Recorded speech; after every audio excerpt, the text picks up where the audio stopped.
नमस्ते। Middle east जो war है उसको 17 दिन हो गया है और यूएस के प्रेसिडेंट डोनाल्ड ट्रंप ने अपने एलाइज को रिक्वेस्ट किया है कि स्ट्रेट ऑफ हॉर्मुज को सिक्योर करने के लिए अपनी नेवी भेजो। मैंने बहुत बार पहले बताया कि स्ट्रेट ऑफ हॉर्मुज दुनिया का सबसे इंपॉर्टेंट ऑयल चोक पॉइंट है। दुनिया का लगभग 20% ऑयल और एलएनजी इसी रूट से पास होता है और ये रूट क्योंकि अभी बंद है तो ग्लोबल ऑयल का जो प्राइस है एकदम बहुत ऊपर चला गया है। अब ईरान इस यूएस के वॉर के बीच में टेंशन इतना बढ़ गया कि शिपिंग और टैंकर्स के लिए भी एरिया एक्सट्रीमली रिस्की हो गया। ईरान टैंकर्स पे अटैक कर रहा है, ईरान शिप्स पे अटैक कर रहा है। इस वजह से ट्रंप चाहते हैं कि मल्टीपल कंट्री मिलकर नेवल कॉलिशन बनाए।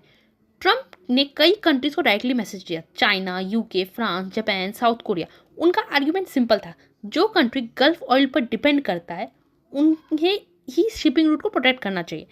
मतलब यूएस का कहना है ऑयल तुम लोगे, यूज़ करोगे तो सिक्योरिटी भी तुम्हें शेयर करना होगा। यहाँ पर स्टोरी इंटरेस्टिंग हो जाती है। ज़्यादातर एलाइज ने क्लियर कमिटमेंट नहीं दिया। एग्जाम्पल जापान ने कहा कि वो वॉरशिप भेजने के प्लान नहीं कर रहे हैं क्योंकि उनका कॉन्स्टिट्यूशन मिलिट्री ऑपरेशन को लिमिट करता है। ऑस्ट्रेलिया ने भी बोला है कि वो अपने नेवी को डिप्लॉय नहीं करेंगे। यूके का सिचुएशन है, इवेलुएट कर रहे हैं पर डायरेक्ट कमिटमेंट नहीं दिया है। फ्रांस और साउथ कोरिया ये कंट्रीज भी कॉशन स्टैंड ले रहे हैं। इसका मतलब ये है कि ट्रंप की कॉल पे इमीडिएटली मिलिट्री सपोर्ट ऑलमोस्ट किसी ने नहीं दिया है। US allies directly Iran war में इन्वॉल्व नहीं होना चाहते हैं।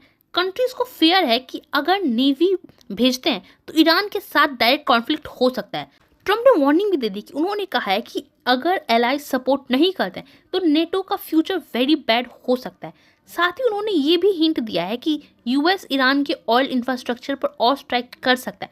मतलब सिचुएशन और एस्केलेट ही होने वाला है, बंद नहीं होने वाला ये हुआ। भारत को यहाँ पे क्या करना चाहिए? भारत को यहाँ पे कुछ भी नहीं करना चाहिए।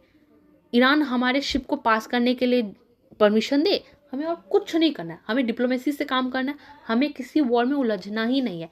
ट्रंप ने ईरान को बहुत हल्के में ले लिया था। अभी तक किसी को समझ में नहीं आया कि ये अटैक हुआ क्यों। अभी ट्रंप जो हेल्प मांग रहे हैं, अटैक ट्रंप ने क्यों किया किसी को नहीं पता। कि स्टार्ट किसने किया वॉर?